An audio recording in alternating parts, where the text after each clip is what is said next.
చంద్రగిరి నుంచి పోటీ చేసి ఒకసారి ఎమ్మెల్యే అయ్యాడు, ఒకసారి ఓడిపోయాడు. 100 కిలోమీటర్లు కుప్పమేట వెళ్ళాడు ఆ సన్నాసి. అది ట్రాన్స్ఫర్ రా. మంగళగిరిలో పుట్టి పెరిగాడు లోకేష్, ఒప్పుగాడు.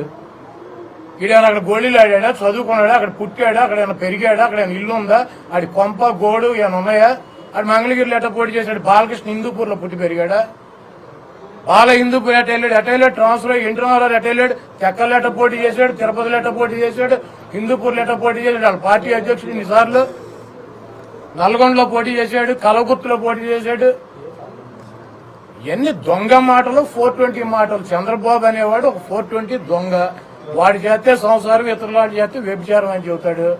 ఎక్కడైనా ఎప్పుడైనా పార్టీ ఒక ఓటు బ్యాంకు, ఆ కులాలు సమీకరణ వలన ఎవరిని ఎక్కడికైనాటువంటి మార్చే హక్కు, అధికారం ఈ ప్రజాస్వామ్యంలో ఒక రాజకీయ పార్టీకి ఉంటుంది. ప్రజాస్వామ్యంలో రాజకీయ పార్టీకి హక్కు ఉంటమే కాదు, మార్చినటువంటి అభ్యర్థుల్ని గెలిపించినటువంటి 100% గెలిపించినటువంటి చరిత్ర కూడా ఈ రాష్ట్ర ప్రజలు, ఈ దేశ ప్రజలు ఉంది. సోనియా గాంధీ ఎక్కడ పుట్టింది, ఎట్లలో పుట్టి ఇక్కడ వచ్చి ఎందుకు పోటీ చేసిందని అడిగితే ఏం అర్థం చెబుతారు? వెళ్ళి బళ్ళారిలో పోటీ చేసింది, బళ్ళారికి నీకు సంబంధం ఏంటని అడుగుతారా? యూపీలో పోటీ చేసింది, యూపీకి అమ్మాయికి ఏంటి సంబంధం? రాజీవ్ గాంధీ వెళ్ళి కేరళలో ఎందుకు పోటీ చేశాడు? ఇవన్నీ పనికిరాని మాటలు. మోడీ గారు గుజరాత్ నుంచి వెళ్ళి యూపీలో ఎట్ట పోటీ చేశాడు, కాశీలో. ఇవన్నీ ఉన్నాయి. చంద్రబాబు లాంటి పనికిరాని వెధవ మాట్లాడే మాటలు మీరు పట్టించుకుని అడిగితే ఎందుకు టైం వేస్ట్ కాకపోతే?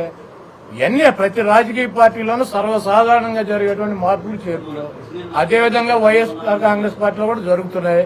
దీన్ని పెద్దగా భూతత్వంలో పెట్టి చూపించాలనుకుంటున్నారు. ఇప్పుడు రేపు పవన్ కళ్యాణ్ చంద్రబాబు కలిసి పోటీ చేస్తారు. 7 సీట్లు ఆయన సీట్లు తీసుకుంటారు. రేపు ఇంకొక 10 రోజులు అయితే రోడ్డు మీద పడి కొట్టుకుంటారు. అది చూడండి సినిమా. 21వ తారీఖు షర్మిల కాంగ్రెస్ పార్టీ అధ్యక్షురాలుగా బాధ్యత చేస్తున్నారు. ఇప్పటికే చాలా మంది వైసీపీలో అసమ్మతి నేతలతో కూడా ఆవిడ మాట్లాడుతున్నట్టు.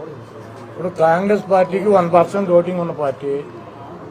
జగన్మోహన్ రెడ్డి గారు కాంగ్రెస్ పార్టీ అధికారంలో ఉండగా, కిరణ్ కుమార్ రెడ్డి గారు ముఖ్యమంత్రిగా ఉండగా, ఈ రాష్ట్రంలో బలంగా కాంగ్రెస్ పార్టీ ఉండగా, కాంగ్రెస్ పార్టీలోంచి వచ్చి జగన్మోహన్ రెడ్డి గారు కాంగ్రెస్ పార్టీ మీద పోటీ చేసి పులివెందల, కడప పార్లమెంట్ అసెంబ్లీ గెలిచారు. ఆ తర్వాత జరిగినటువంటి బై ఎలక్షన్ లో పార్లమెంటు కడపలో 20 అసెంబ్లీ సీట్లలో పోటీ చేసి కాంగ్రెస్ పార్టీ మీద గెలిచాడు. కాంగ్రెస్ పార్టీ ముఖ్యమంత్రి ఉండగా, కాంగ్రెస్ పార్టీ బలంగా ఉండగా. ఇప్పుడు 1% ఉన్న కాంగ్రెస్ పార్టీ గురించి మీటింగ్ ఏంటి? జగన్మోహన్ రెడ్డి గారు గెలిచింది ఎవరి మీద? కడపలో ఎవరి మీద గెలిచాడు? కాంగ్రెస్ పార్టీ మీద గెలిస్తే తెలుగుదేశానికి డిపాజిట్ పోయింది. అప్పుడు ఏమైంది కాంగ్రెస్ ఓటు? పులివెందుల్లో విజయమ్మ గారు గెలిచింది ఎవరి మీద? కాంగ్రెస్ మీద గెలిచారు. ఎవరి మీద గెలిచింది ఆవిడ? వివేకానంద రెడ్డి గారి మీద గెలిచింది. వైఎస్ వివేకానంద రెడ్డి గారి మీద.